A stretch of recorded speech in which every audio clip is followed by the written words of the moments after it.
Hey class, we are about to start week 3, so I would like to go over learning resources and the one discussion that we have for the week. You will see that you have a few required readings. Looks like there's 4 of them. The first reading outlines some specific systematic issues related to the underserved populations, such as those with disabilities and people of color. It's important to inform ourselves about this, as there's much progress that still needs to be done, even after the Americans with Disabilities Act was passed, in terms of access to basic needs and healthcare for these populations. As social workers, we need to be a part of the solution in any way that we can be, so awareness of this is important. The second reading this week highlights issues in family therapy particular to gender. It discusses cisgenderism and the awareness that is needed within family therapy to inquire about gender identification within the family therapy session, as well as educate ourselves regarding issues related to gender. We must not assume the way that each member of the family identifies in terms of gender. We must acknowledge this within practice, even outside of situations when there is a known transgender family member. These are issues that can occur, even if it's not necessarily readily obvious. So then we have the third article, which discusses family issues related to family members who are gay or lesbian. You will see that it describes the 3 waves of research of how these issues were viewed within the family system. Through this research, it was identified that families can actually be a resource in a variety of ways. As you read, you'll also get an introduction to some structural family therapy interventions, as it's identified specifically how family therapy can further the benefits of the family as a resource for these families. The final required article this week focuses on gender roles within relationships, specifically power dynamics. It discusses the egalitarian relationship, which would involve both parties having mutual respect and care for each other's well-being, and it tends to have more of an equal power structure.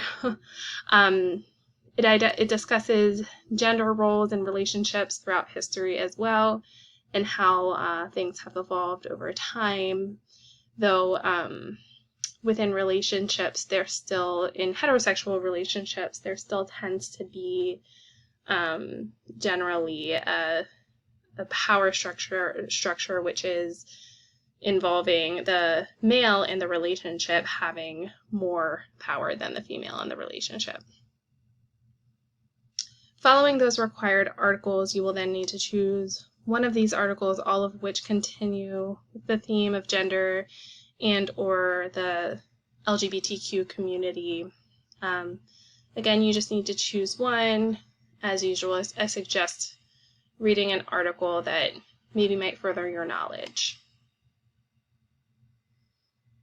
You will also have 2 videos to watch, and you'll have 1 podcast in the media section. These are interesting and informative.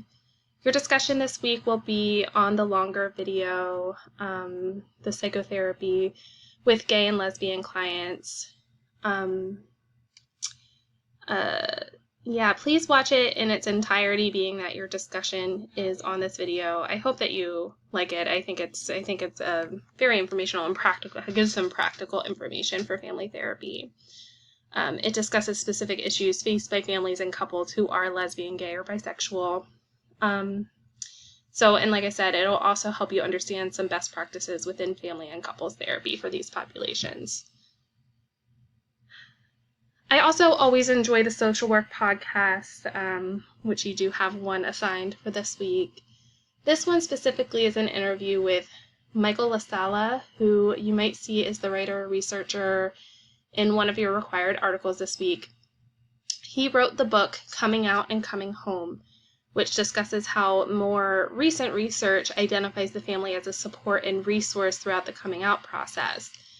Historically, it was believed that the family was not a resource, which, can still be the case now, as we all know. There's still a huge amount of discrimination against the LGBTQ community. But historically, many LGBTQ programs focused on building a social network within the community, which would then serve as your support system or kind of surrogate family. She discusses how currently many families can actually serve as the support system for individuals who are going through the coming out process. You'll see that he discusses how a family system may commonly process through the coming out process, and he also discusses how therapists can support during this time. This week, we will only have one discussion. The discussion, in keeping with the theme of the learning resources, will be related to the LGB community. As stated previously, it will be on the psychotherapy.net video. You will follow these 3 prompts while writing your post. They are pretty straightforward, but please reach out if you have any questions or kind of just want to verify that you're kind of seeing them accurately. You'll then be required to respond to at least one of your classmates. I really hope this discussion helps you gain more information about LGBTQ affirming practice. Reading some of your classmates' posts might be helpful in furthering your understanding, as different perspectives will definitely help to expand your knowledge and understanding. Initial posts are due by Thursday at 11:59 p.m. Eastern Standard Time, and responses are due on Sunday at 11:59 p.m. Eastern Standard Time. In addition to the discussion this week, please be sure to check out the self-care activity posted. The video is less than 5 minutes. I hope you can all take the time to relax and take care of yourself, regardless of whether or not you use this video. Just kind of use that as a reminder. They'll be posted about every other week. And please let me know if you have any additional questions, and I hope you have a great week.